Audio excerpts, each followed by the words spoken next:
Computer मुलाजमीन के हवाले से समीना चौधरी की खबर शामिल करते हैं। कंप्यूटर इंतहाई बेकसी के आलम में है।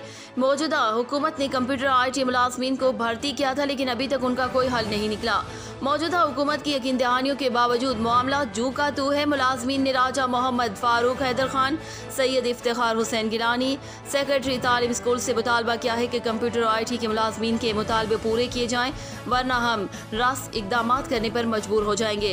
कंप्यूटर मुलाजमीन ने मीडिया से गुफ्तगू करते हुए कहा कि अफसोस दुनिया मरीख पर पहुंच गई, लेकिन आज़ाद कश्मीर में कंप्यूटर की जदीद तालीम देने वाले असातिज़ा ही 8 महीनों से तनख्वाहों से महरूम है।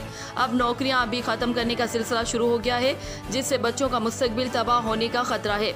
अफसोस आजकल दुनिया जदीद अलूम पर सरमायाकारी कर रही है। आज़ाद कश्मीर के हुक्मरान इलेक्शन और इक़्तिदार पर नज़र रखे हुए हैं। बच्चों को दुनिया का मुकाबला करने के लिए तैयार करने जैसे इक़दामात के बजाय रास्ते में रुकावटें डाली जा रही हैं। Bureau chief Samina Chaudhary, fast news Bagh, Azad Kashmir.